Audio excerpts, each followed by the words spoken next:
First camera of the three we're going to review today is the Cralalis Extreme Cam. HD 720 1080 16 megapixel stills. We'll get to that in a second. Really nice solid construction. This thing feels a good camera. Comes with an inbuilt screen. The menu system on this thing is dead simple. Anyone's going to be able to basically acquaint yourself with this. In 20 minutes you'll be out shooting like a pro. Biggest thing about this camera, $185 delivered. If you're looking to save a bit of money and you want quality video, this is it. It's the Extreme Cam by Cralalis. Comes with the standard tripod mount. It comes with a fixed lens. It's 170-degree field of view when you're shooting 720, and I generally shoot 720 more so than 1080. It's a smaller file size when I come to edit it. Gives me plenty of res for what I want to do, especially for your YouTube and that sort of stuff. Real simple, no buttons on this thing. Power button, video record, start stop, photo start stop. Comes with a little flip down back. In here you've got your 1800 milliamp hour battery, which is going to get you about 4 hours of shooting time. You're not going to be shooting all the time while you're on the water. If you are, you're going to be stuck with massive files and a hell of a lot of post editing. So you really want to start and stop it when the action's sort of coming, or when you sort of predict you're going to get on. Comes with this HDMI output, USB, standard thing. One thing this camera does come with, which most of the cameras don't come with, is a microphone. Okay. It's not the best microphone I've ever seen, but it is a microphone. This is an extra on every other sort of extreme cam I've ever looked at. Hey, hats down to Cralalis, they've given us a microphone. Problem you've got, this thing needs to be locked up like this to keep it waterproof. If you want to mount this microphone, guess what? The back's got to come down because it plugs in here. You're no longer waterproof. So it's an issue. Maybe there's a way you could build a rubber boot to go over it, let this line come through. I don't know.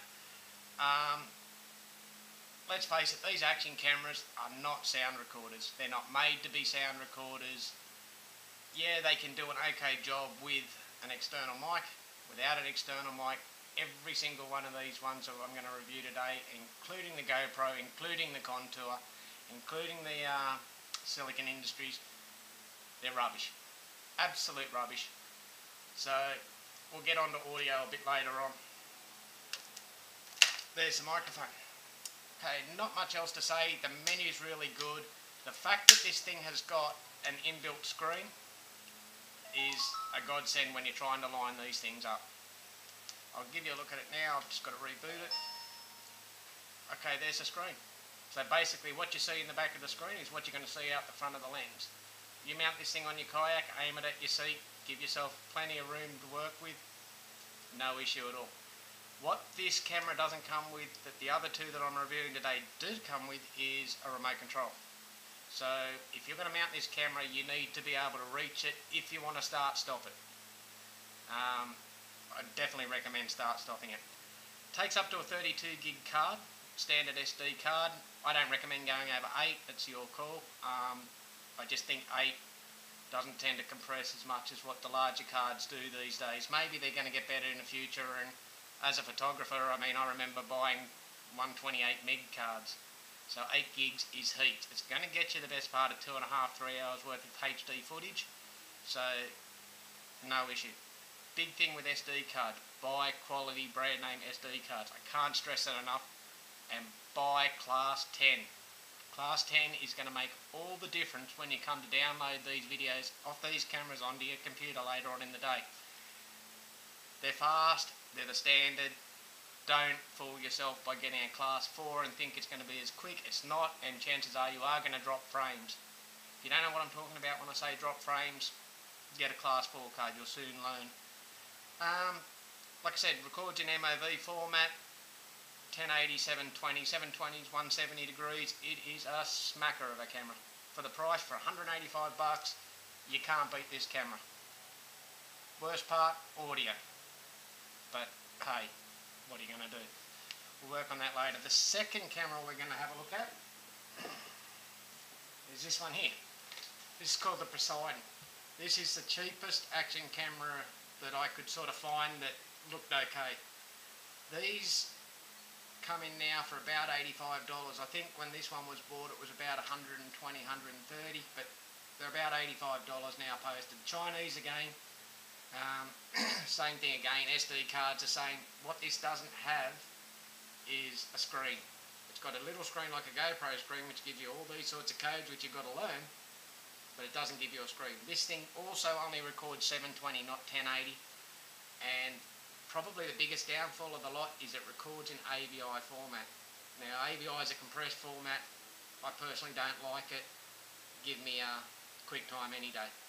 What it does come with, which is pretty good, is a laser pointer, that if you really want to get into it you can use this laser pointer and you'll know where the centre of the lens is going to be. Never used it, not going to. Again, 720 HD AVI straight out of the camera. I found that in bright sunlight this thing flickers. If you have a look down below you'll see links to each one of these three cameras with standard footage straight out of the camera to give you an idea of how bad the mics actually are and the quality of the scenery. You'll find that this thing smokes this thing when it comes to picture quality. The drift smokes this thing as well. This and the drift I'm pretty sure are running the same sensor. I think this one has just got a little bit of a neutral density coating in the lens where the drift doesn't. This tends to be a little bit more contrasty. Probably a little bit more appealing, but I like to shoot basically in RAW so I can adjust the contrast later in post. So this and the drift, identical. The big thing you're going to get when you buy this camera is you're going to spend $85 and not $300. Okay, so $85 is pretty bloody cheap. You're talking, you know, $250 gets you three. And I don't care what anyone says, if you've got three cameras with three different angles, you're going to have a hell of a lot better movies when it comes to post. They're just going to look better. You're going to be able to change your angles, you're going to have the option to go from one camera to the other, you can switch back. Most of the editing programs let you edit now in multi-camera format. Sony Vegas is really good for it. So if you're going to look for volume cameras, hey, this isn't a bad way to start. If it's your first action camera, it's a great way to start. It's supposed to be waterproof to 10 metres. I wouldn't stick it underwater. I've got no problems with it getting wet and sprayed, but I wouldn't stick it underwater. Same thing again, shoots 12 megapixel pictures. This one, again, still pictures is not what these things are made for. These things have got a tiny little CCD chip in them. I don't care how many megapixels you write on the box, you're not going to get the same quality as what you're going to get when you use a still camera. The sensors are bigger, the resolution is better. Same thing, comes with a 1/4 inch mounting hole, drop down back.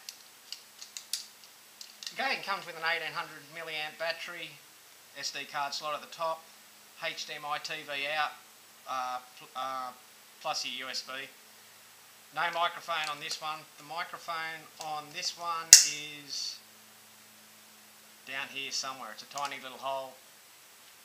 The sound is probably the best of the three we're going to test today, but it's still woeful. Comes with a lot of mounting brackets, a lot of mounting accessories. For what it is, it does a good job.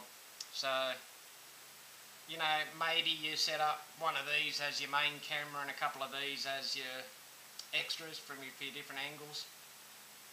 This thing does come with a remote control. I don't know if you can pair the remote control, so one remote control would work more than one camera. I'm assuming it would. I don't know. It does come with a remote control, so maybe keep this one somewhere where you can reach to on and off it, and remote these. You're set up, you're good to go. So it's another option. It's a cheap option if you're starting out with video editing, you're starting out with action cams, you think it might be a good idea to get a video camera on board, you don't want to spend the bucks, good camera. Posieden it's called. You can get it from China Arts, you can also get them on eBay, they're everywhere.